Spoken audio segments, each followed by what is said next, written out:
Welcome, friends, to the Scavenger Podcast. I'm excited for today's conversation with author, thinker, and space cadet Tom Janssen.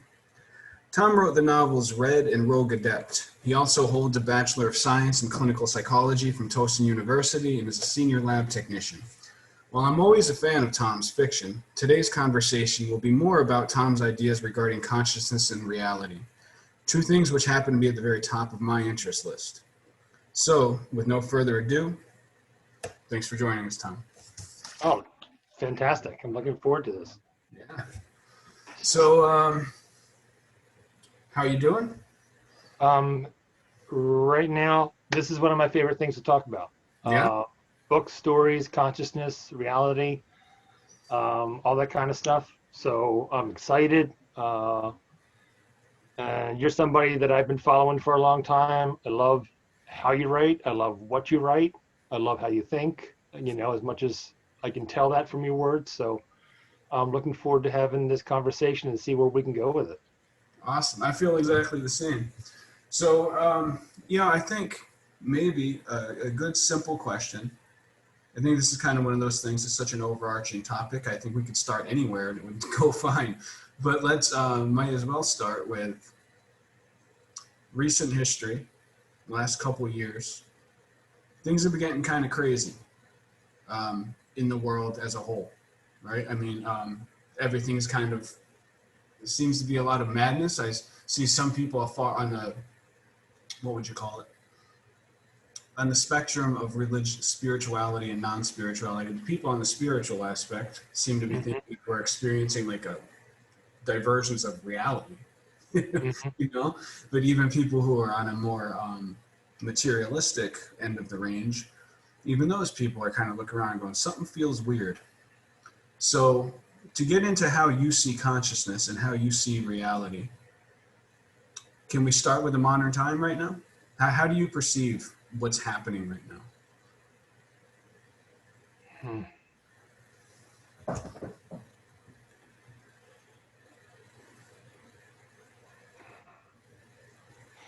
I don't know if anything's really that different. I think right now we're in an unprecedented time because we're able to connect with folks all over the world instantaneously. That's something new.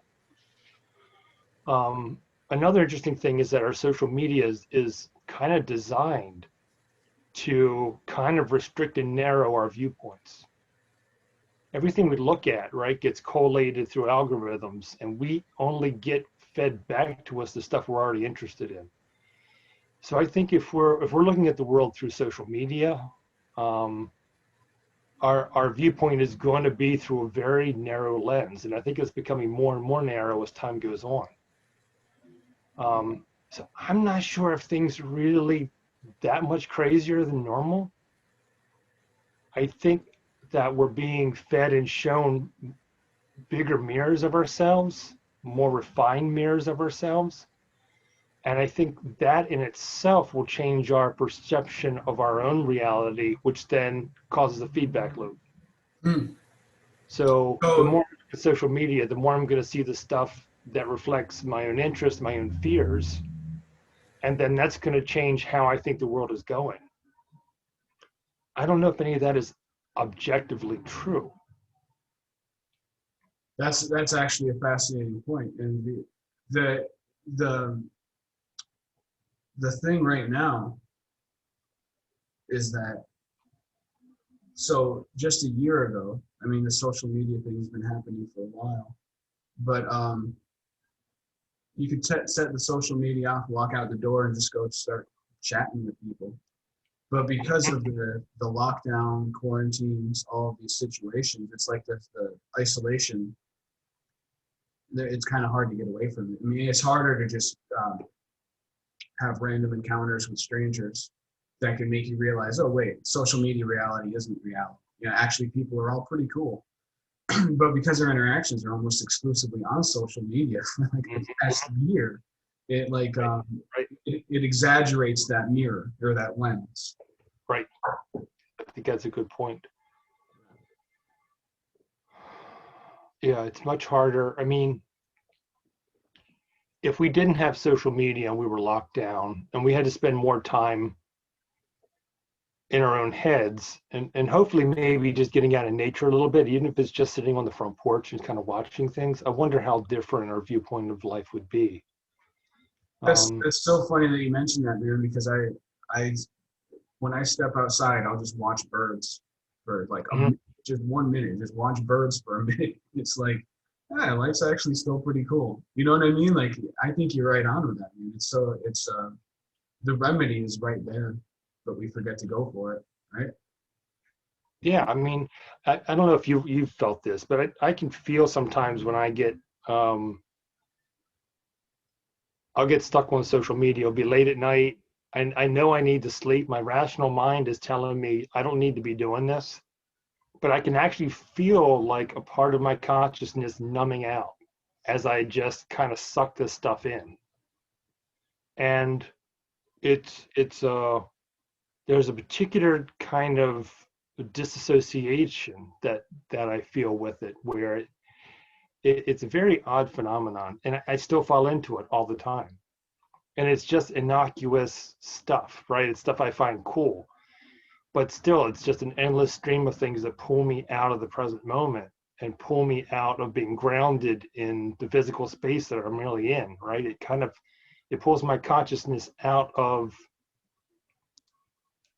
what's real into this kind of shared cyber kind of waiting room, where time just passes. Cyber waiting room, man. That is the best description you can come up with it, because that's what it feels like. Especially when you step out of it and you don't feel like you've moved at all. You feel like those are 6 hours that you spent just in stasis. But so you mentioned consciousness. Can you tell us a little bit about how do you perceive consciousness? Are you like a materialist when it comes to consciousness? Just Oh, some that's an yeah, that illusion made in the brain, or is there something more non-localized going? What do you think? oh, I definitely think it's not local. Yeah. Um, yeah, there's way too much stuff. I mean, if we just stop and pay attention, right? If we can quiet our minds down enough to just kind of get into the moment, in the present moment, um, all of a sudden we can become aware of it. Basically, it's intuition, right? So intuition is a skill like any other skill, and I think it just requires us to have a quiet mind and to be open to receiving the potential for something else to happen. Um, Once you start experiencing synchronicities and intuitive hunches, things like that pan out, once you start realizing, and this is true for everybody, right? We've all had experiences where you think of someone and they call on the phone, or all kinds of little odd events happen all the time. And if we just pay attention to these things, they happen more and more often. Once those things become more generalized and just a normal part of life, it becomes kind of impossible to see that life is just mechanistic. There's obviously some other way of moving information about outside of how we understand our biology and our physiology. So obviously this is a big question. This is the big question. You spent a lot of time thinking about this. How do you perceive the most likely fabric of reality and how it interweaves with consciousness? I was thinking about this just earlier today, and I've been writing about this lately. My latest work is about my own thoughts about this kind of stuff. Um, there's a lot of cutting edge physics right now is on the many worlds, the multiverse and the many worlds, and the fact that it's very possible that there's an infinite number of probable realities. Any possible thing that can happen is happening. So right now, the way my mind thinks is that there is a substrate of infinite probability. And consciousness is the focal point that chooses among these probabilities in a way that appears to be linear. And so really anything is possible, right? In an infinite universe, or an infinite probable universe, there are a few things that are outside the rules.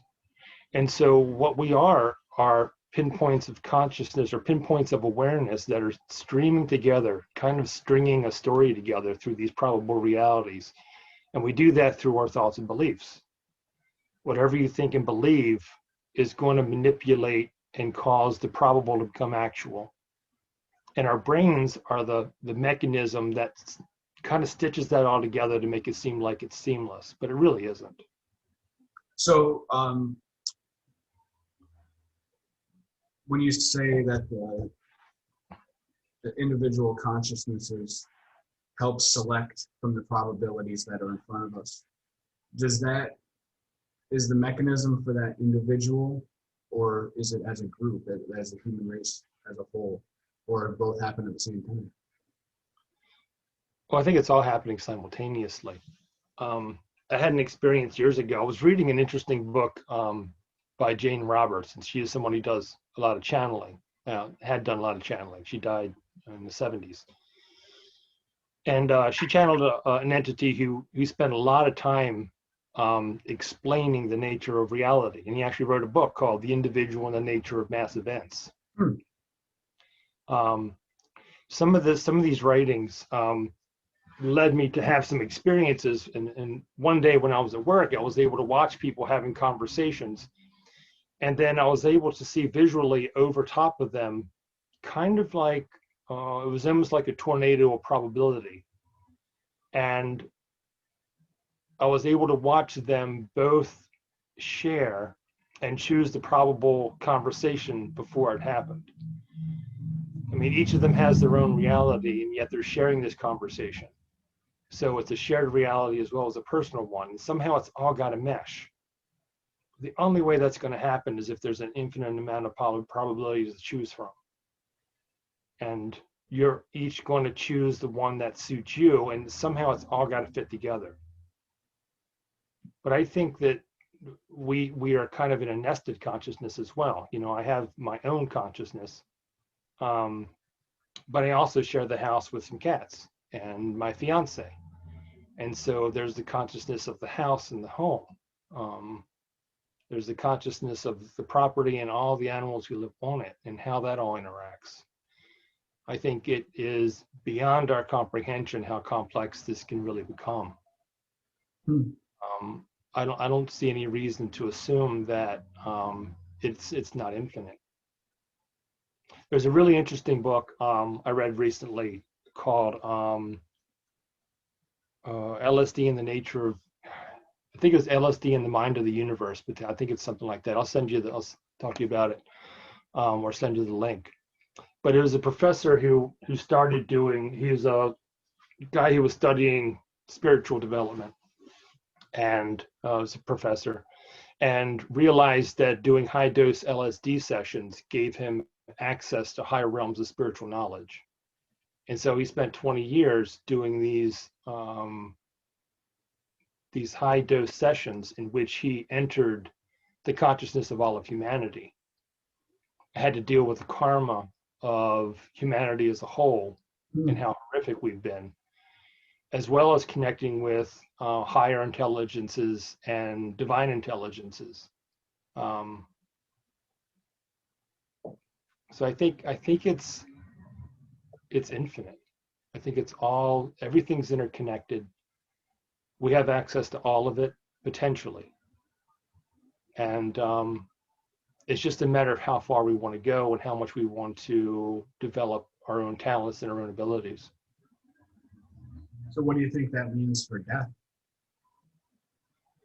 I think death is an ending of physicality, of physical, you know, our focus on the physical. I don't think consciousness ever dies. You think it reincarnates, or becomes one with the universe? Or maybe all the above. If there's an infinite number of probable realities, if we just start with that,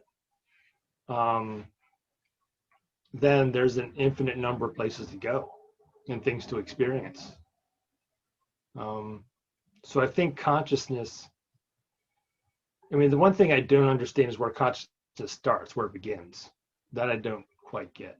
You mean in the individual or as the big C? Well, let's start with the individual, because I think I can, that's something we can talk about. Right. Once we start talking about something bigger, then, I can't even comprehend that kind of stuff. Right. I mean, so spiritual traditions, especially the mystical spiritual traditions, the people who are seeking enlightenment, divine connection, or divine revelation. If you read a lot of this work, they all end up explaining things in the same way. Once your individual consciousness reaches a certain point, you begin to start remembering past lives. This is just kind of a natural thing.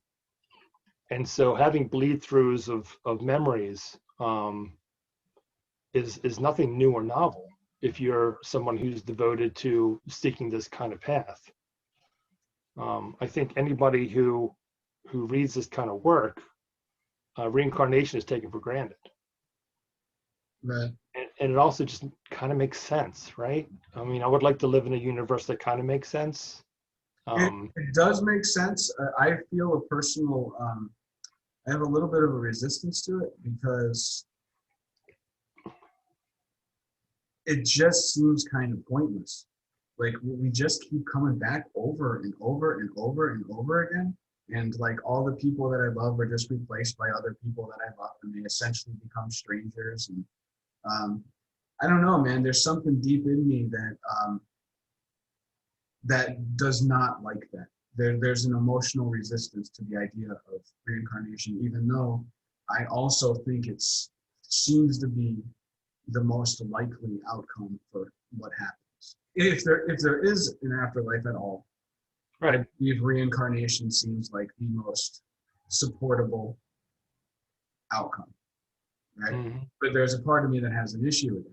There's a part of me that doesn't like that. Well, there is the whole concept of a soul family, right? Which is that we reincarnate in groups, Right. and so the ones that we love are always near. They just take on different forms, and we get to play around with all these different roles. And so the lover. Oh, sorry. Go ahead. That's okay. The lover in one life becomes the parent in the next life, and the child in the next life, and Wow, that's a crazy thought, man. And then, Alan Watts talks about, I don't know if you've read any Alan Watts or listened to any of his stuff, but he talks about the fact, that if we are infinite beings and if we are all powerful, we're going to get bored. And so how much fun would it be to just create lives where we just kind of pop in for fun, just to experience shit? And sometimes it's awesome. So you think if it is like that, and I understand you're not saying for certain, but yeah, if it is like that, do you think like when we leave, when we pop out, we see all of the lives? I'm like, oh, that was a fun one. All right, I'm going back in, guys. Absolutely. You know how that is. Yeah. That's not so bad. I can dig that, man. I don't like the idea of continuing to live not remembering the people that I love. That really no, I don't think that's how it works at all. I mean, any discussion of reincarnation I've ever read is that when we're between lives, we remember all of it. That's kind of the point. The evolution of the soul, the spirit, our growth, our individual growth of consciousness from an individual to a group to some aspect of divinity. I think that is potentially the point. I think there's an endless evolution, because I mean there's the whole concept of nature spirits, and right, and it's kind of a shamanic kind of thing where all cypress trees share a common consciousness. All ants share a common consciousness, right? And so if you think about it that way, then there's also a planetary consciousness, right? There's a consciousness of the sun, there's the consciousness of the solar system, of the galaxy, of super clusters. It just, we don't think there's an edge to this universe. This universe is expanding so dramatically, so I think it's possible to tap into all of that. The shamanic viewpoint is that everything we see around us is just kind of the tip of an iceberg of a much, much deeper essence that's anchored in a substrate of non-reality, which is kind of where everything comes from. And so doing a shamanic journey or doing, any of that kind of work is getting in touch with these much more archetypal forces, because they are all just essences of all that is, right? The great mystery, all that is, whatever you want to call it. Do you these forces, are they autonomous? Like, do they have their own? Absolutely. Yeah, they have their own motivations. Yeah, absolutely. Their Yeah. own objectives. Right. I mean, it's all about relationships. It's all about forming relationships with those energies, those intelligences, those these kind of divine characters, who feed you the kind of things that you need. You form relationships with the plants, you form relationships with your power animals. I do the same thing with my vehicle, right? So to me, my vehicle is somehow alive and aware. And if I just simply respect that, then I'm going to be taken care of much more than if I just see it as an object that I just toss away. It's a different way of looking at the world, but I find it colors the world. It makes everything a lot more vibrant. And I don't want to live in a world where things have no meaning. I can definitely agree with that. And I know that's a choice, and I know that that's not a choice everyone wants to make or will make. I think I don't know if this is a true statement or not, or a true quote, but there's a quote attributed to Einstein that either nothing is a miracle or everything is a miracle. And I think as individuals, we get to choose which world we want to live in. Do you want to live in a world where everything's a miracle and miracles are possible, or where everything is meaningless? Yeah, and it seems, I mean, I live in that battleground space like every day. It seems like there are a lot of forces that really want us to see the world as just a materialistic, kind of meaningless, cold, dead clock. Now we'll get into, all right, so you said there's some entities. Not all of those entities, I presume, have humanity's best interest in mind. And this is a question, it's sounding like a statement, but it's not. And on top of that, this force, this gravity that wants us to, I feel like is always trying to make us feel like it's all meaningless, it's nothing. Do you think that is just ignorance, an accident, or is there a malicious plan behind it? Well, I think the malicious plan is just called the human ego. Okay. And that's a huge topic on itself. I think we have within us the capacity to see the world through dozens of different perspectives a day. I mean, I can go from feeling completely blissed out on the way into work, and then within an hour or two be overwhelmed and feeling like life is shit and I want to burn it all down. Right. I'm there too. Right. I don't know where all that comes from, but but our brains are kind of wired in a particular way. And we have to develop a sense of self that kind of protects the brain and protects the brain's identity with itself as an individual. I think doing spiritual work and talking about consciousness is about looking at that really objectively and realizing that that is a choice, and choosing to see the world through the ego, which is all about me and mine. It's about security and protection. It's about lack. It's about power.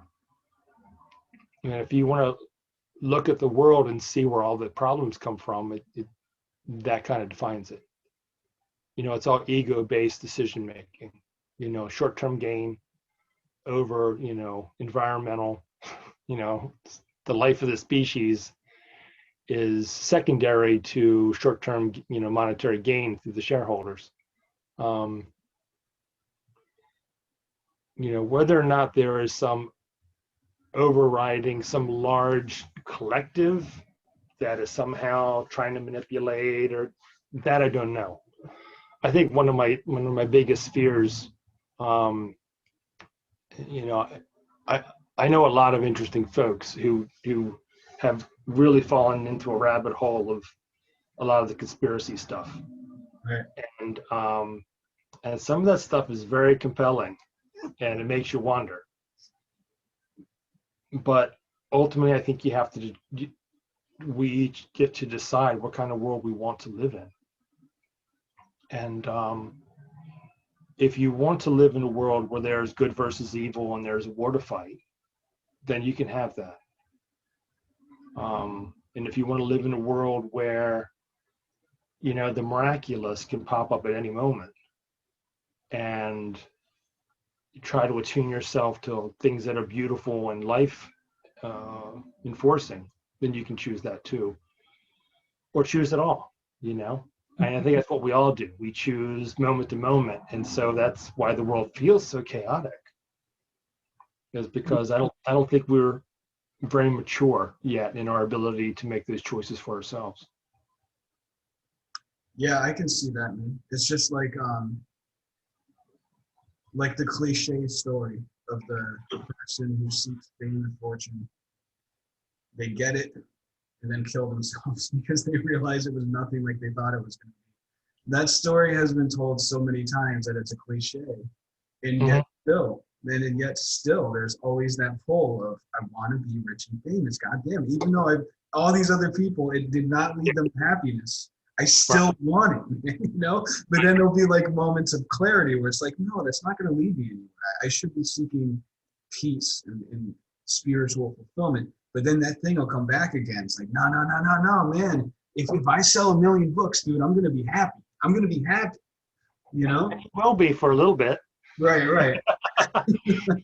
But I think that's the thing, right? We're all, we're all kids.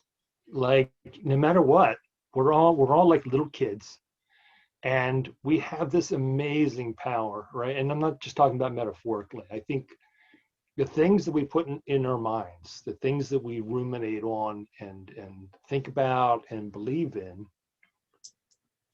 choose these probable realities and how they manifest themselves. I think we do literally create reality based on our thoughts and our emotions and our attachments and things. And we're like 5-year-olds running around with pistols. We don't know, and so if you look at the world through that lens, it makes perfect sense that everything is as chaotic as it is. Because it's so easy to be afraid. Right. If you think that you have one life and that there's the lack of everything, and there are people who want to take what you have from you, then all the reactions and all the wars and all the silliness, it just makes sense. And I think it's just because people didn't realize they have a choice. Yeah, man, that's interesting. Have you ever read Mitch Horowitz? No. No, he writes a lot on New Thought, which is Hmm. capital T, New Thought. It's kind of the phrase. It's uh, basically what you just said, which is why I thought of it, which is that our thoughts can create reality. But he specifically is talking about the American tradition, which this did come out of America. I didn't know, but New Thought is like Neville Goddard and Napoleon Hill, like those kind of guys, like Think and Grow Rich, the kind of guys that your thoughts can create your reality. Hmm.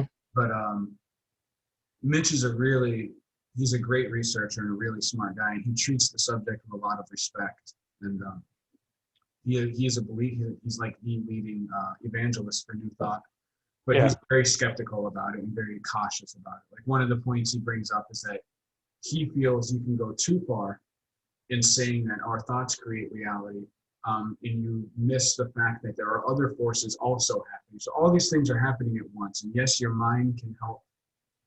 It helps choose the That's right. reality that you have, but it's not the only force.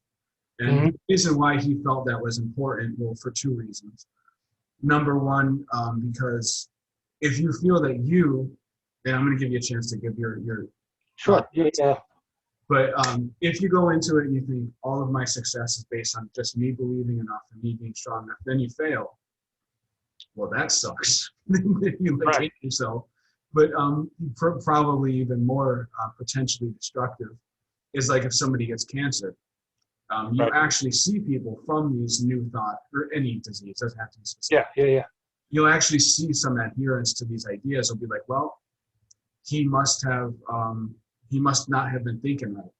And Mitch's attitude is that, and I can see his point in this. I'm not really sure exactly how I feel about it, but his point was that it can become a tool for harshly judging people if you believe that they are responsible for every single aspect of their life. Then when somebody has something bad happen to them, it is their fault. Yeah. No, I have heard that critique before, and that makes a lot of sense to me. Once you get down to like the mechanics of consciousness, right? How does that the mechanics actually work? That's deeper than I'm willing to. But that's some of that old like Jane Roberts Seth stuff, right? He goes into describing these things called CCUs, which are like consciousness units, and how they pull probable realities together and all this. Who is It's that? really so. It's Jane Roberts. Jane Roberts. Yeah, so she was like the first big channel back in the 70s. The first Oh, person. that's the one you're talking about. Who Yeah. had? Okay. Yes. And Seth was the first, the kind of the first personality, the first channel to say you create your own reality. He kind of started that whole thing back in the late 60s, early 70s.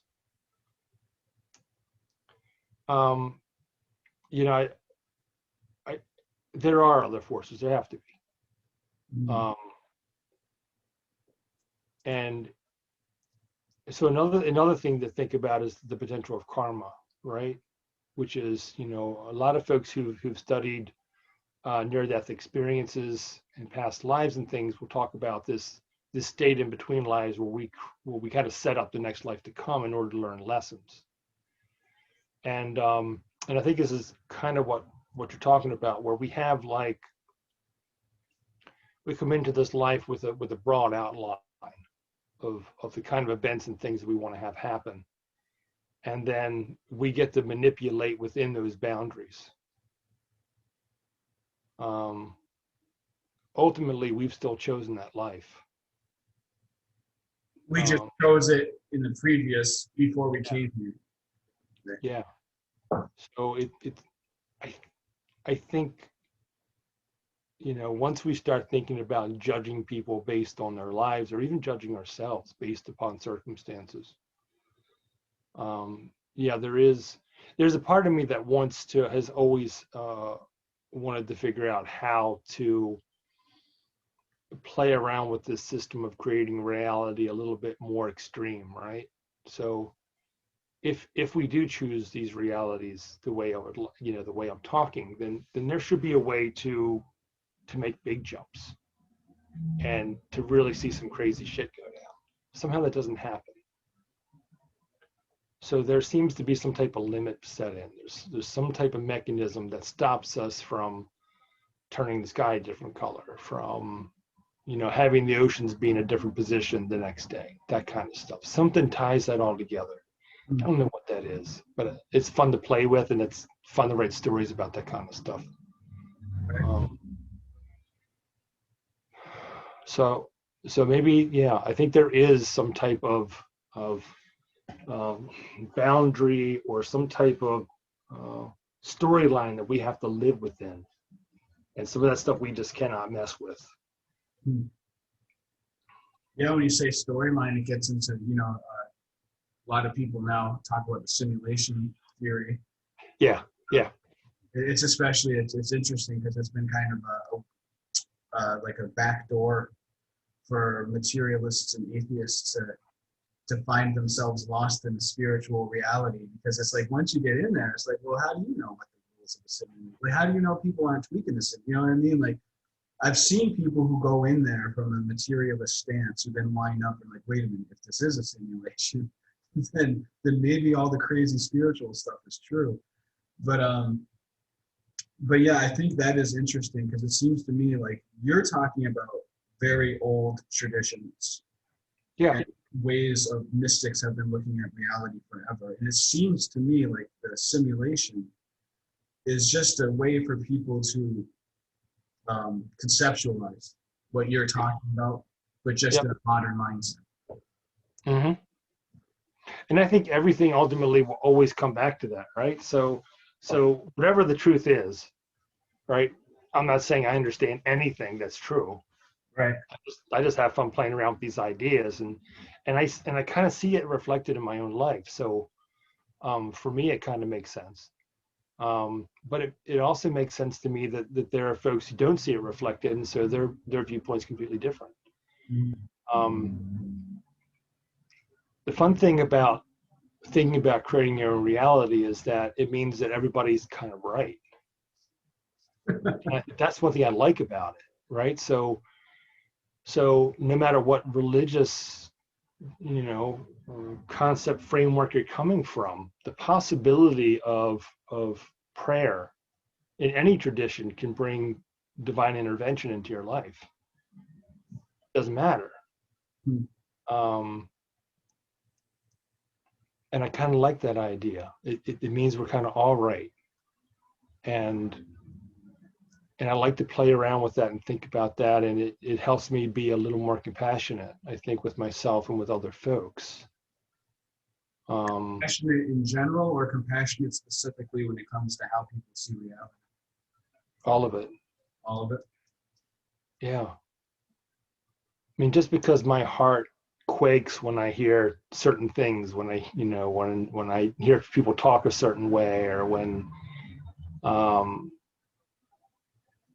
it's okay, you know. And I think for myself, trying to become as loving and compassionate as possible is kind of the goal. And sometimes it's easy to lose yourself in conceptual, you know, having fun with the concepts and the ideas and trying to understand things. But I think that's secondary to just trying to be the best person you can within whatever framework you're living in.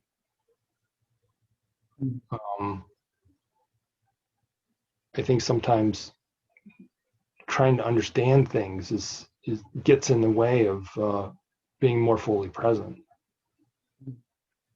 You know, it's interesting, that book I mentioned, Mitch Horowitz, the book is called One Simple Idea, The History of New Thought.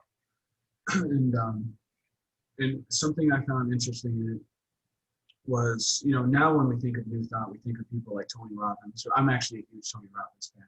But the big thing with those guys is largely, you can do this to achieve wealth and success. Right. And I have no problem. I'm not criticizing it. But it is interesting to me that the early New Thought guys and gals, there was actually probably more women probably influenced it more than men. It was, the early part of it was tied into the women's suffrage movement, which was interesting. But anyway, so they would largely say and focus in their writing on saying what you need to focus on is having the best character that you can possibly have. That's the most important thing. And if you do cultivate a good, strong character, then good things will happen to you.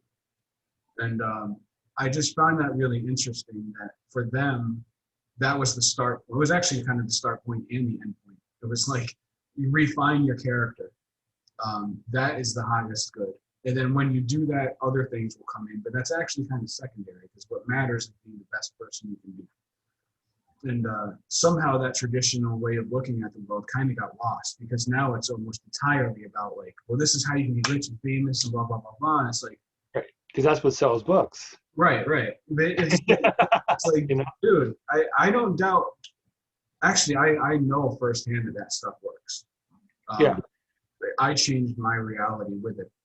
But it's like, maybe you should remember to remind people that that's not what's going to make them happy. It's cool to do that. It's cool to achieve your dreams or whatever. But in the end, it's not going to make you satisfied. And I think it would be good if they would remind people. You know what I mean? Right. Yeah. Yeah. How do you put that into a book blurb? You know, it's tricky. You know, how do you throw that into a pitch to you know, your publisher? Mm-hmm.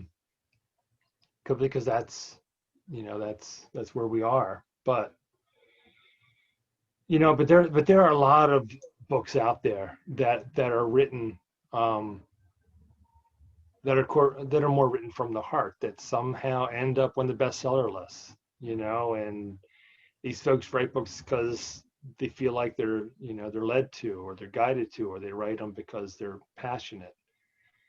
And the money is secondary, but then next thing you know, they're millionaires because these books are selling 1 million copies. Right. And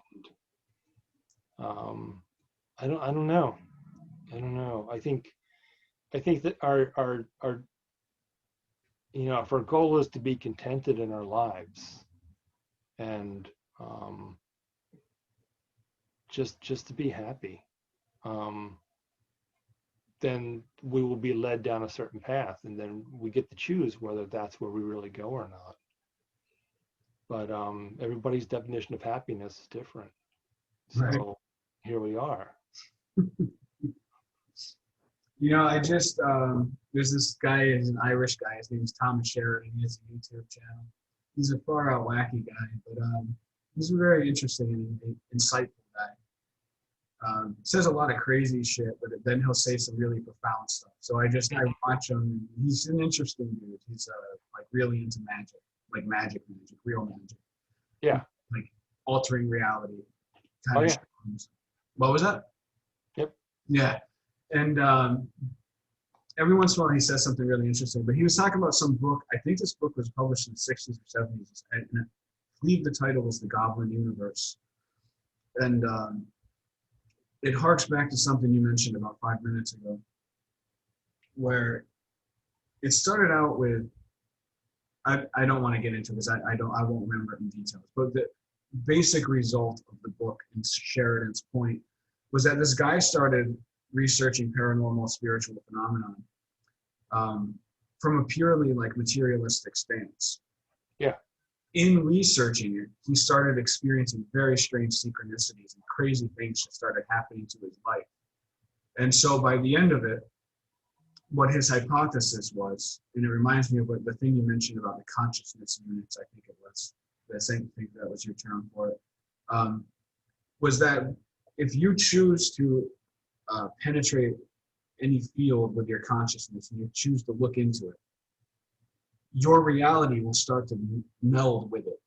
And so if you look into weirdness, your reality is going to get weird. Yeah. Absolutely. Yeah. Well, it's resonance, right? You come into resonance with the thing you're thinking about, and that resonance will manifest itself in reality. You've experienced that as well? Absolutely. Yeah. Yeah, like I was just talking about this, you know, that time when I saw people choosing their conversations out of probable, that was an actual thing that happened while I was working. You know, I spent a couple hours at work watching watching people discuss things. There was this interesting overlay of particles that were moving across the room, and anything that was physical was just these particles blinking on and off whenever they hit something that my eyes saw. And so everything was like almost like stop motion. Like anybody walking was just a blinking on and off of these particles as they moved across the room. And that was like all binary numbers. with that. It's almost like binary. Because binary is just on or off, electric charge, no electric Yes. charge. Yep. So I saw, it was almost like being in a rainstorm. Wow. But things only became visible when they touched something physical. Things just popped on. And so I just hung around there, and just did my job and just watched this for a couple of hours. It was You a were lot able of to fun. function while this was happening. Yeah, I was deep into a Seth book called Unknown Reality and trying to wrap my head around some really deep concepts. And then I went to work, and this just popped into my consciousness for a couple hours. Wow. But you could work while this was happening. Yeah, I had to. I had no choice. That's great. That's like what's his name? Emmanuel Swedenborg. He spent like the last 20 years of his life witnessing all around him angels and demons and the flow of reality, like kind of like what you were just describing. But he functioned at a very high level. He was like like a really highly accomplished person. But it was a nonstop stream of what would sound like psychosis to me. Mm-hmm. And, but he was able to not only function, but function at a high level. And I mean, there you are working in a lab, experiencing this, but still doing your work. Yeah, because because you're aware of it not being, and it sounds familiar only in that it didn't feel weird. It was just a different way of viewing what was already there. So it wasn't as shocking as you might think. It was kind of like, oh, okay, this is another way of seeing what's already going on. So there wasn't like an emotional content to it. It was a change in awareness and a curiosity, but there wasn't a fear and anxiety. None of that existed. So it was like, putting on a pair of sunglasses that change how you view things a little bit, like polarized lenses or something like that. It was more like that's kind of the experience of it. So it wasn't like, oh, what the hell is going on? It was like, oh, this is what it is. This is a way of seeing what it is. And when it turned off, did it just stop? I think it just faded over time. Yeah. Were you able to see things interacting with your own body? Mostly it was just kind of that. Explain what you mean by that. Well, you said you saw the particles moving and Yeah. they would light up when they hit something solid. Yeah. Was that happening to your body? Oh yeah. I was, just looking at your hand. It was, and all the particles moved in the same direction. It was all parallel lines of particles coming from the upper left to the lower right. I don't know why. That was just the orientation. But all the particles. Tom, that is so crazy, man. I'm sorry, I got to say this though. Yeah. I read P.H. Atwater, I think is her name. She was a researcher in near-death experiences. Mm-hmm. And dude, that is crazy, man. Because she said that when people die, this is something that doesn't get written about a lot, but they almost always look to the upper left. Mm-hmm. And you'll see things looking to the upper left. It's coming from the same direction you just said. You saw the flow of these. Yeah, it's funny. I'm getting shivers. As you're talking about this, I'm getting shivers, so that's cool. Dude, that is so fucking weird. Sorry for my language. That is so weird. And then there was also, I read this kind of quickly, but so there's a channel called Off the Left Eye, and it's dedicated to the works of Emmanuel Swedenborg, who is the mystic from Sweden. He was like, his story is incredible. He's amazing. But Swedenborg also made some kind of comment about how the spiritual, I swear, Tom, I'm going to have to dig this up for you. And it's going to take me a while, but I will find it. Actually, you know what? I'm just going to contact the people from Off the Left Eye because they explained it in one of their videos. But Swedenborg said something about how spiritual reality moves from the left to the right. And that's why they call their channel Off the Left Eye. Oh, that's cool. Yeah, that is so weird, man. That is cool, man. Awesome. Well, that's kind of like, I had written that story years ago, where I talked about the time I saw the giants in the yard, Right. right? And Could you say that again, though? So listeners aren't going to have heard that story. yeah, so back in the 90s, I really started getting into just all the new age stuff. So I met a lady who read tarot cards. She was a medium and taught classes on this kind of stuff out of her home. And so I met my first wife in that class. Oh, wow. We studied auras and energy healing and read tarot cards, and we did all this kind of stuff. But we did it, and once you get your head wrapped around the fact that there's the possibility of other realities and other things happening, like outside of your normal, I think just allowing yourself to say, okay, maybe there's something else there, right? Just opening that door a crack gives you the opportunity to start experiencing some of this stuff.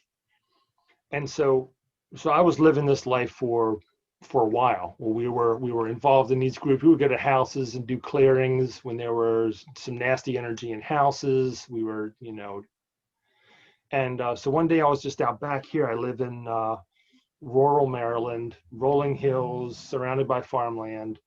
I live on 2.5 acres in an old farmhouse. There's a little stream across the back of the property and some trees. And I was just out there one day mowing the grass or something innocuous, and I felt like there was something moving out there, but I couldn't visualize it, right? So a lot of times what I like to think is that that there's a lot of things that are happening outside of our normal perception. And as we change or allow our perceptions to open up to encompass this new information, our mind puts clothing on it. It gives it a form that our brains can identify, right? So whether or not what I saw, if it was really that, or whether it's just what my brain decided to clothe it as, I don't know. But so I noticed there were some big things moving across the stream, and they felt large. They felt, like tree size, 12, 15 feet. So I just kind of let my mind go and let my mind decide what it wanted to see. And they became these giant men. And they looked like kind of like old farmers, like 70-year-old farmers who were weathered and old, and they felt like trees or rocks. They moved very slow, but there was a whole mess of them over there just walking in the tree line. I came in the house and my wife was at the sink and she could look out over that part of the yard, and I just asked her if she noticed anything. And she said, yeah, she said it feels like there's elephants moving out there. What? Oh, man, that's wild. Yeah, so it wasn't that she saw it, but she could tell that there was something happening. So once I plugged into that view and tuned into it, then my vision was more tuned to that kind of stuff.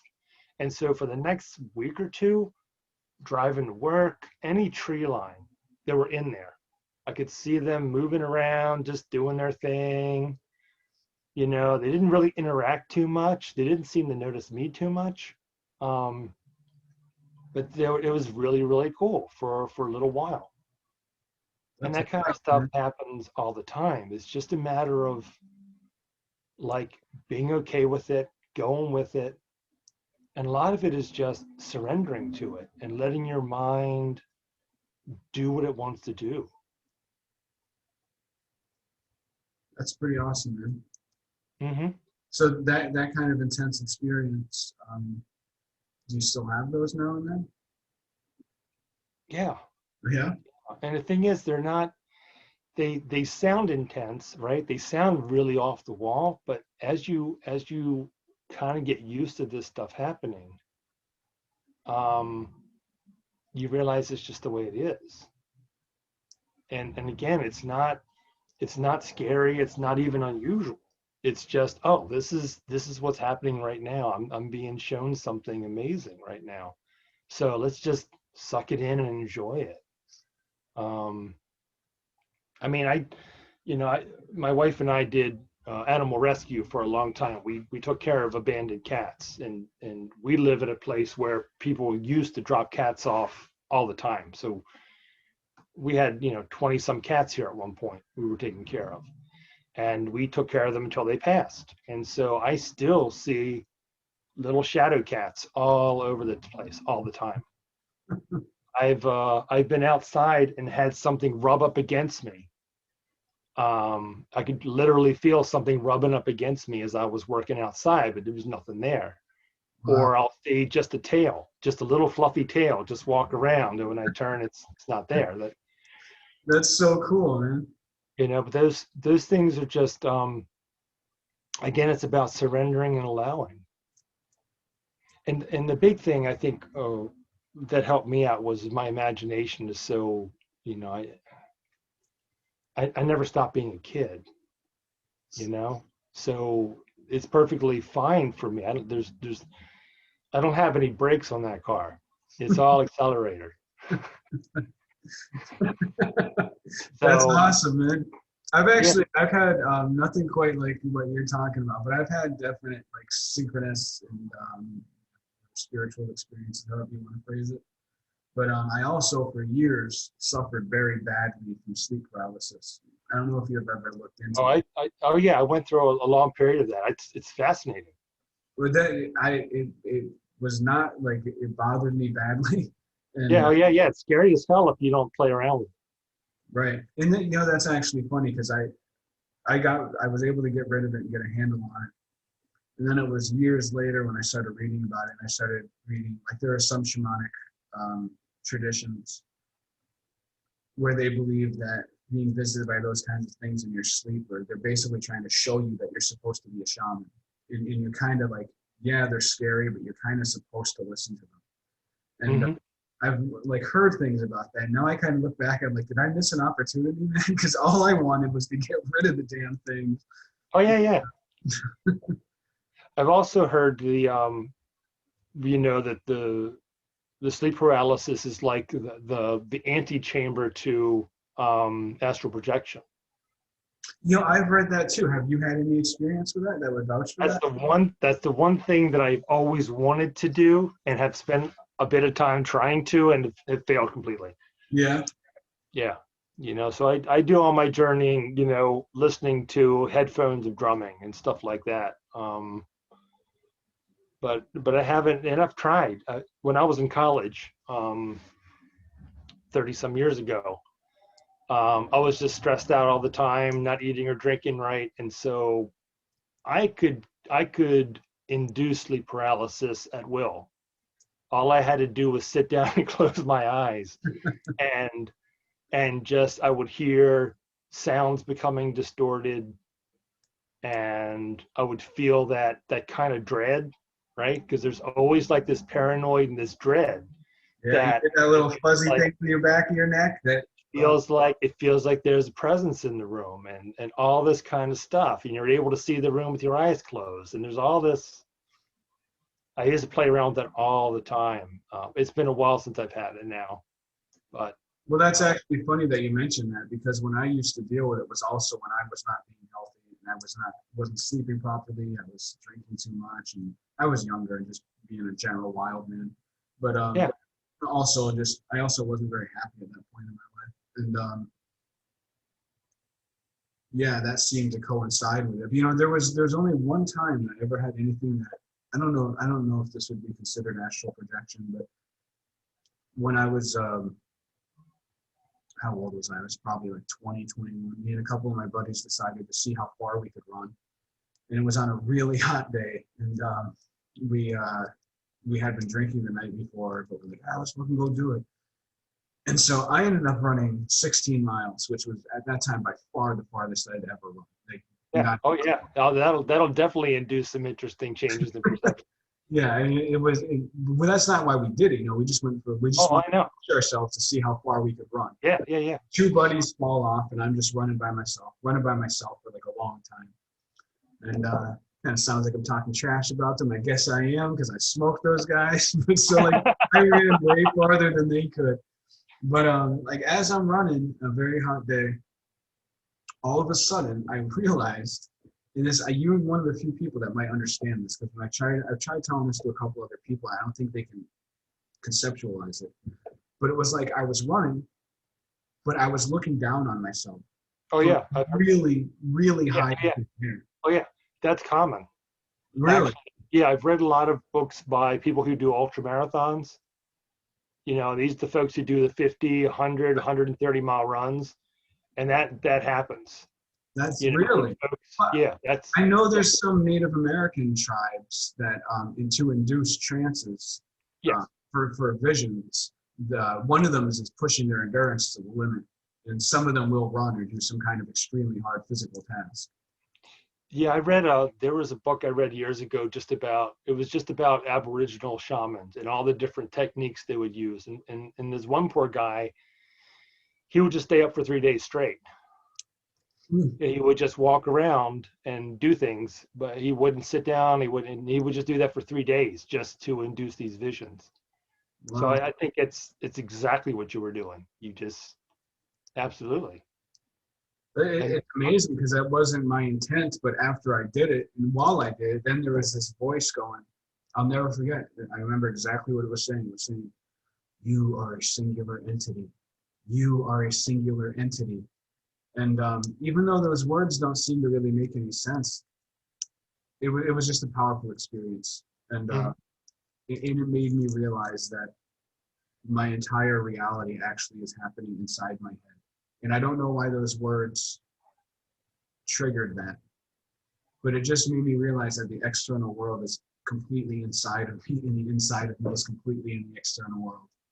And it was weird, but it was like a very formative experience. Something I'll never forget. That's awesome. So you're when you study shamanic traditions and you practice shamanic traditions, correct? It's tricky. It's a tricky thing to state, right? So traditionally, as far as I can tell through my reading, a shaman is chosen by their community, right? So a shaman is someone who kind of gets thrown into this position, doesn't have much of a choice, and they tend to be pretty far out to begin with, but their whole work is for the good of the community. That's not the kind of stuff I do. So I would never claim that I am one. You know what I mean? Mm-hmm. I've read enough about like Michael Harner's book, The Way of the Shaman. He was like the first Westerner to bring the like basic shamanism into the mainstream. So I do use some of his techniques in order to have my own internal journeys to kind of seek guidance from other realms of experience. That's cool. What if you were to recommend a book or resource for somebody to begin exploring using the shamanic methodology or methods to induce trance and journey, which one would you start with? All right, so the one that I use it's Sandra Ingerman, who was a very very famous shamanic teacher. She's the one who came up with she didn't come up with it, but she's the one who explained the concept of soul retrieval. So soul retrieval is a concept that whenever any of us have any type of trauma in our lives, a part of our spirit splits off. And so soul retrieval is a shamanic technique for working with a person to find all the missing pieces of their soul and bring them all back into unity again. Wow, man, that's heavy. But she also wrote just a basic book on beginning shamanism, and it's like not even 50 pages, but it's got a CD in the back with drumming. And so it's the basic techniques. Here's a drum CD. Go have some fun. You said that was Sandra, what was it? Ingerman. Sandra Ingerman. Yeah. Man, that sounds Yeah. cool. And you've been using that one.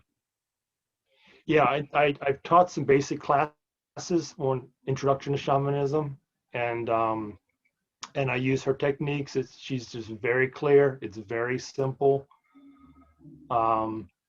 But if you want to go further, there's all kinds of different stuff. You know, Michael Harner's book, The Way of the Shaman, is a good introduction to kind of what shamanism is kind of historically and globally. You know, every indigenous culture has, you know, shamanism was kind of like the first, I don't want to say the first religion, but kind of the first understanding of reality beyond the one we're in, and how to have relationships with the natural world in a way that creates harmony within ourselves, the community, and the natural world, which is why Aboriginal cultures are still here, you know, 10,000 years later, where our culture is kind of not doing that. So it's about entering into a space of harmony with greater reality. What do you think of Castaneda? Oh, I've read most of his work.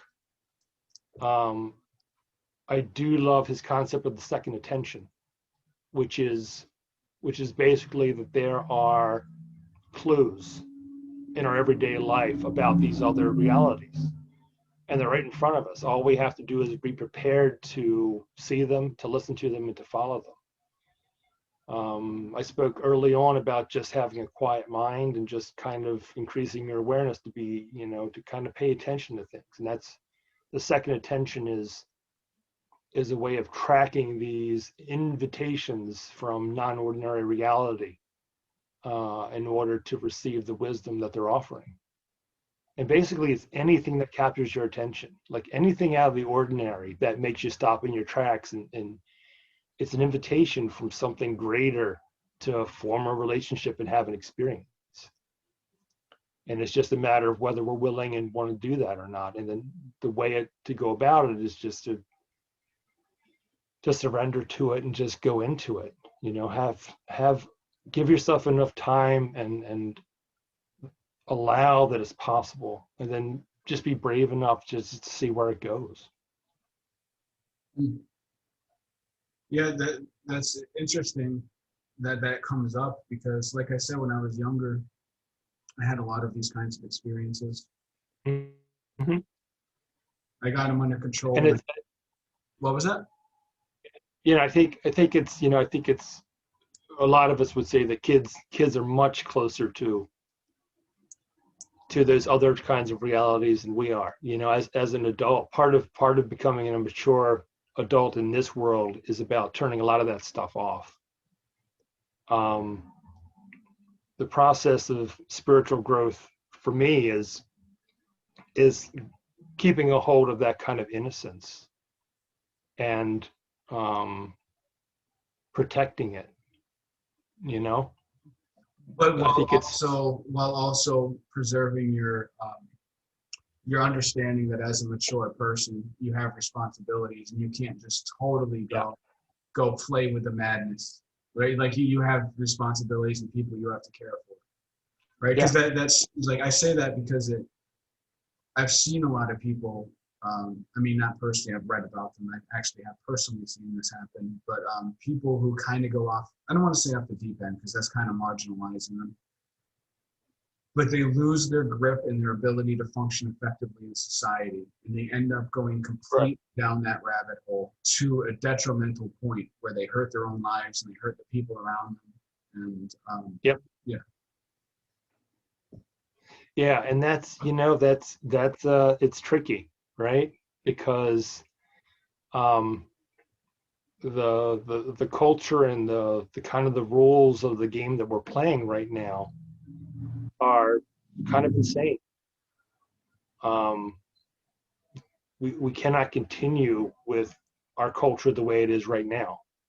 You know, it's the writing's been on the wall for a long time. Those who drop out of the game sometimes I think they're the smart ones, you know, but it can get really freaking messy. Right. And it's also, you know, like I dropped out of the game for a while when I was younger in my early 20s. I wanted nothing to do with it. And it's weird because I still see it that way. Like I still see the game as ridiculous. Yeah. But I just got to the point where it's like, yeah, but I'm part of society. I'm part of people. Without people, I have no meaning. And so I have to do something useful so that I can help the people that I love and, you know, serve some kind of function in society. But Yeah.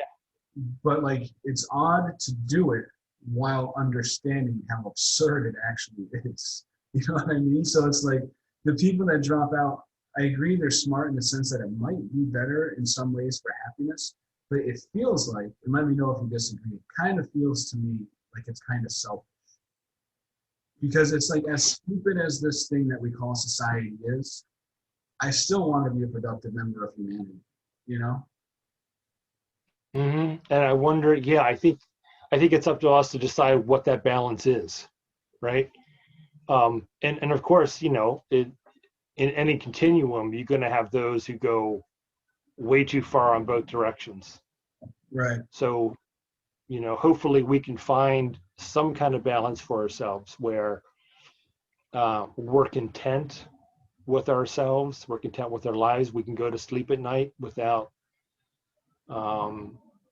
feeling like we're a good person. And yet not get so caught up in all this and add to just all the silliness that's going on at the same time. Right. Yeah, and some of the like, you know, I follow some weird stuff, some out there stuff.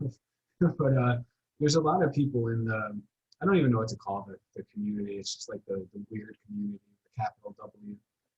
But there's a lot of people that feel that like reality is diverging according to which perspective you have. If you want to lock into this control grid reality, and then there's these other people Oh yeah, that think that there's this like escape route that is coming. That you're going to be able to. They're calling it. Some of them are calling it the parallel society, and you'll be able to escape the control grid, and that there's going to be two totally divergent like human existences happening at the same time. And yeah. This is I've been hearing about this for a while now. yeah, it's That's really. What was that? That's not new. Okay. Well, it's interesting to me, but it kind of bothers me because I see some people are giving like actual advice on this perceived future, and they've gathered enough of an audience of followers that people are listening to them.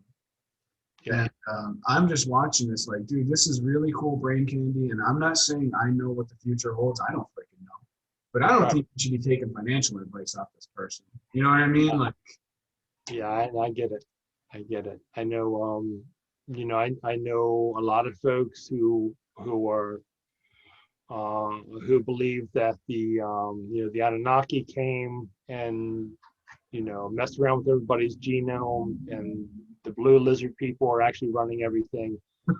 And you know, the David Icke people, you know, he's got a huge following of folks, and he's got a shit ton of data to back up everything he says. And I think ultimately we all get to choose the world we want to live in. And it's enticing. It's so enticing to live in a world where we're on the side of good fighting the bad guys. And it's so easy to point fingers. And it's a big ego boost to, you know, feel like you're doing the good work to save the planet because Saint Germain told somebody that, you know, you need to go to Magigoria and do this work. right. And I know lots of folks who've done that kind of stuff, and they're sweet, beautiful people. It's all good, man. Just play your game, live your life. But I don't think that means that any single piece of it is any more real than any other piece. Right.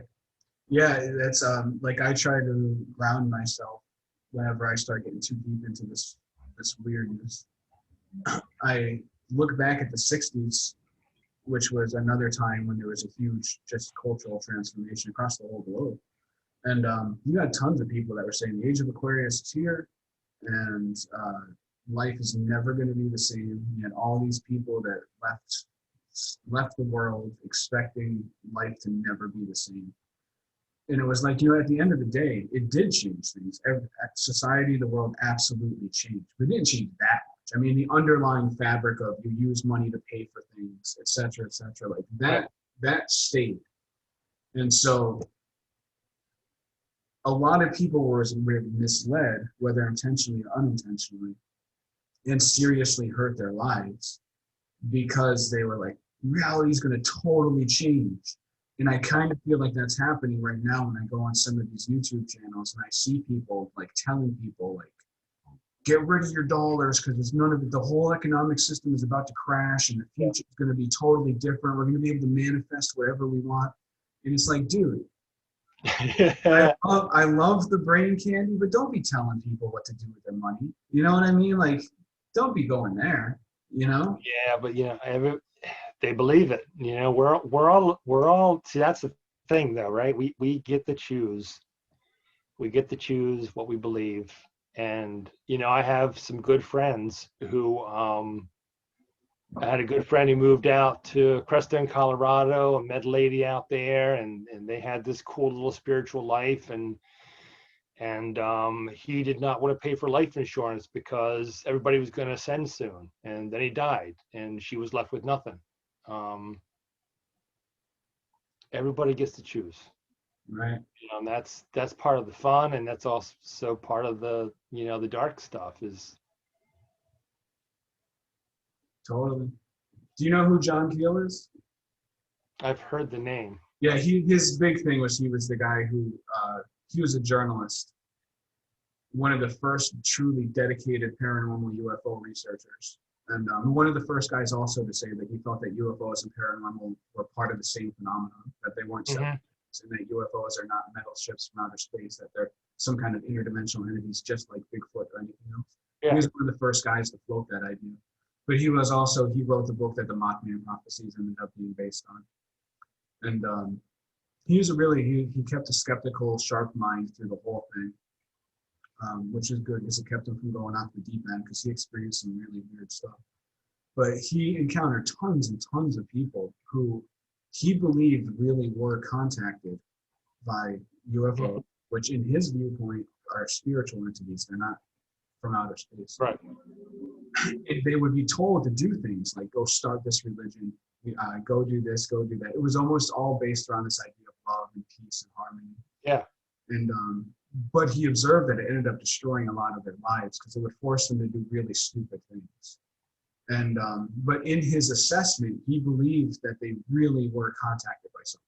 Like he did not doubt the authenticity of their experience, but he doubted the motives of the thing that was behind it. Yeah. And he has so many stories of that kind of stuff. I mean, he was writing mainly like in the 60s and 70s. So this has been going on a long time. And I'm interested in your perspective on this, because I wonder how much of them are like trickster beings and beings that don't have our best interest in mind. What do you think about it? If reality is created by our thoughts and beliefs about it, then they have to exist because it's already out there. And I've experienced enough. I know that there's dark things out there and stuff that's just scared the crap out of me. Just being in the presence of it. So, yeah, it exists. In fact, there's a book. It's the only book I could never finish reading. It was called The Demonologist by the Warrens, Warren. This was a husband and wife couple, and they did exorcisms and worked with people who were possessed by demons. Leslie Warren. And that book just I couldn't read it. It just scared me so much. Really? Yeah, and this was just an average couple who somehow got themselves involved. They were not ultra religious. They weren't fringe at all. They just somehow understood that they could help people out. And the stories they had about some of these entities, just there was a TV show a couple of years ago called Paranormal State, and it was based on a group of folks from Penn State, and they had a paranormal society there, Hmm. and they had some pretty incredible stuff. Probably the most credible like ghost reality TV shows I've ever seen, Wow. as far as actually dealing with some hardcore stuff. And sometimes they would bring the wife in, Leslie Warren. They would bring, I don't know if that's her name or not. I know the last name is Warren, but they would bring her in to kind of help out with some of the tricky stuff. So dark stuff exists, um, because our mind can conceptualize them. Then they're probable, and if they're probable, they can become actual. This Warren's couple, they were doing exorcism. Yep. Really? They just up and started doing this? They weren't trained in the Catholic Church or anything? No, I don't think they were connected with the church. I forget how they did it. I read this book probably 30 years ago Hmm. or more. But they would tell a case history, and then they would at the end of the chapter talked about like takeaways from that chapter. And I would just read the takeaways. I couldn't read the stories. It just Wow. was too much. Now I gotta read it, man. Now I gotta get that book and see if I can get through it. Yeah, I would take a look at it. But here's the thing, you can't unsee things, Right. and you can't, so I think whatever you I think we're all responsible for what we put in front of ourselves and what we digest and what we read and what we see, the videos we watch and the movies we watch and those kind of things. I think they're more powerful than people allow. Because they switch your perception to things that will. What you're saying is that if somebody looks at negative stuff, it will increase the possibility that they manifest the negativity in their own lives. Is that what you're saying? Well, you cannot experience something that your mind can't conceptualize, right? Mm. So so there was a study recently on a tribe, I believe, down in the Amazon, right? So this is an Aboriginal group who live in the jungle, and they're surrounded by green. They have no word in their language for blue.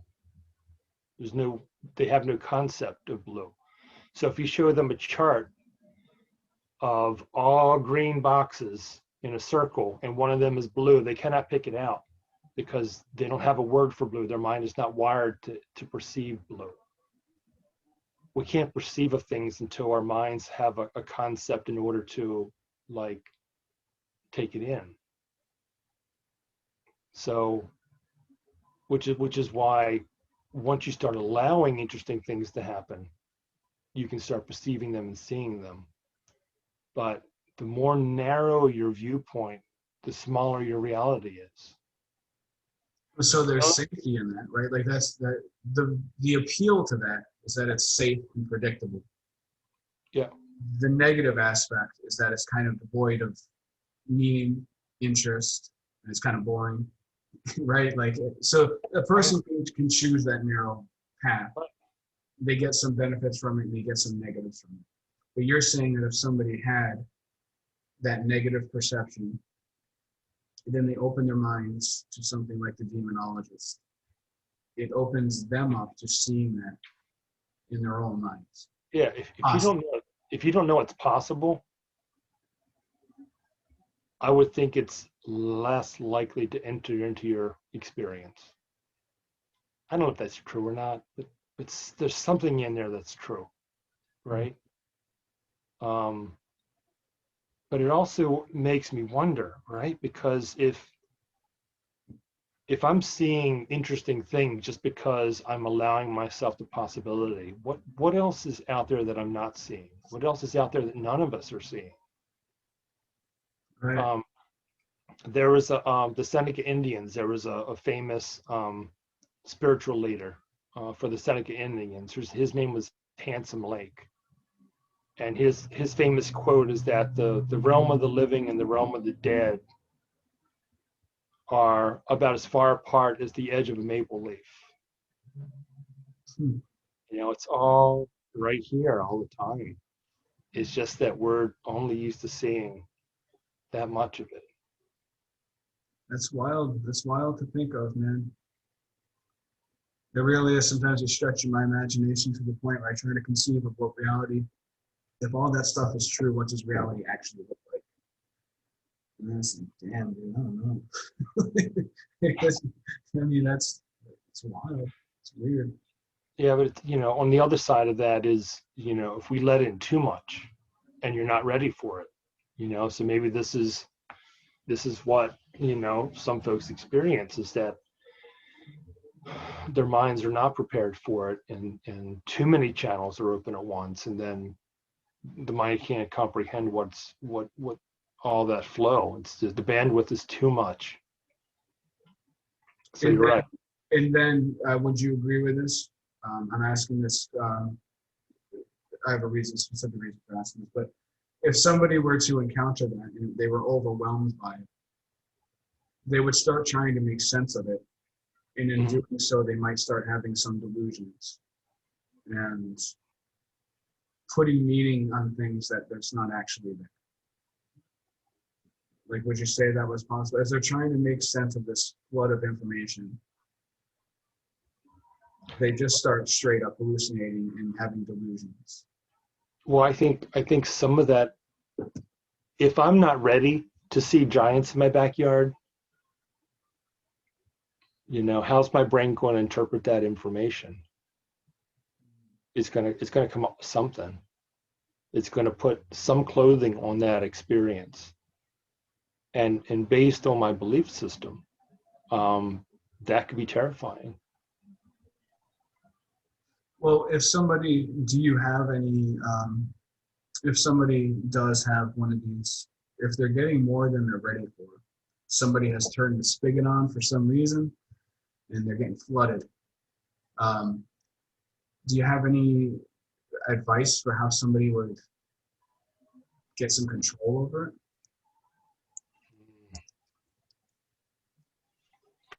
That's hard. I mean, it's hard to find people that you can trust who work in this kind of thing, right? It's almost all word of mouth. You can't like Google local shaman and kind of trust whatever you find, you know. But I think that's kind of the path, right? So if someone is all of a sudden being exposed to information they're not ready for, then it's almost like they're being forced down the roll or down this path of finding the person or the persons who understand this kind of stuff. And so finding people who are already in that realm, you know, mediums, or spiritual teachers, or people who work in the shamanic who are trustworthy.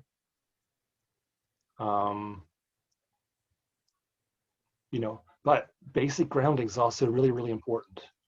You know, like just closing your eyes and taking some deep breaths and just really being present in your body can do a lot to just kind of help calm things down.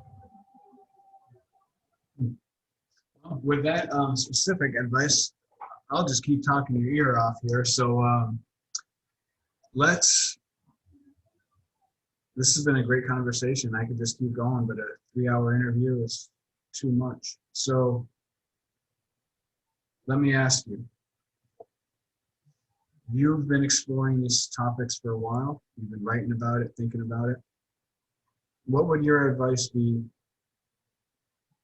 to, I don't even know if advice would be the right word, just what would your words be right now to people who are living thinking that there is no spirituality There is nothing beyond what their eyes can see.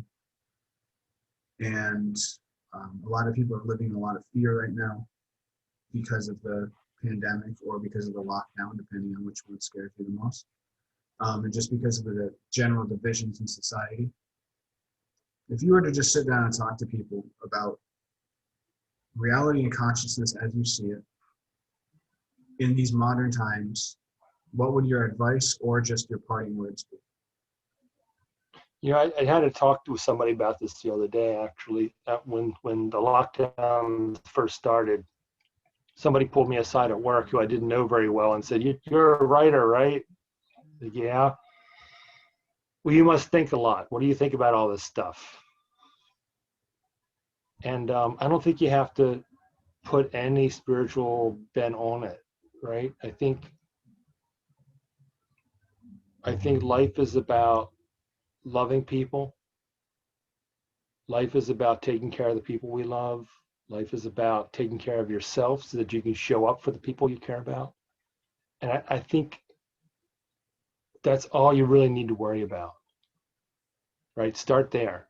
Start So with given pandemic, no pandemic, it doesn't matter. right. It doesn't matter. No, that doesn't change any. I think anybody going through a tough time who needs to just put one foot in front of the other, you know, try to figure out what's necessary and do that. The stuff that's not necessary, don't worry about. Try to be around people who lift you up.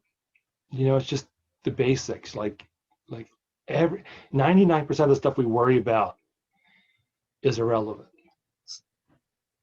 It's really all about just, you know, this is all hippied out, but it is just about peace, love, and kindness. And then, everything else is just extra. I think those would be great parting words, but I have to ask one more, which is, so, and then for those people who either have never experienced anything that would be called spiritual, that word is so lame, we all know what I mean when I say that. For those people who have not experienced that, or for people who haven't in a long time and are feeling cut off from the divine, from life, whatever, however you want to phrase it, what would your advice be to them if you have any, a practical way to get back in touch with them? Take a walk. Just go outside and take a walk. If you can take a walk with a quiet mind, you're good. It's like you stepping outside and watching the birds, right? That's connection.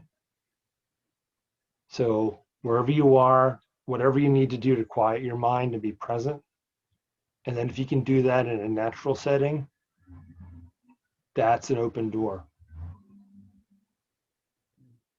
And then if you want to take it further, just allow magic to happen. Like, just, even if you have to say it aloud, you know, just be ready for magic to happen, because it'll show up if you're ready for it. All right. Well, that's great parting advice. So, yeah, thank you very much for your time, Tom. And when I publish this, I'll put links to all of your work. And yeah, thank you so much, man. I hope we can do this again. I mean, did you enjoy this? Oh, this was great. I loved it. Dude, this is the type of stuff I love to do, man. So yeah, hopefully let's definitely do this again. Okay. Maybe next time I'll narrow down and specify a topic a little more. But yeah, I thought this was great, man. I appreciate it. Oh, I loved it. Thank you, Seth. It's just great finally meeting you. Yeah, same. Yeah, I feel the same way. But all right, so I'm going to say goodbye. I'm going to stop the recording, but I'm going to stay on with you for a minute. So Okay. All right, bye, Tom. Thank you very much, and I look forward to doing this again. All right, Jeff. Thank you so much.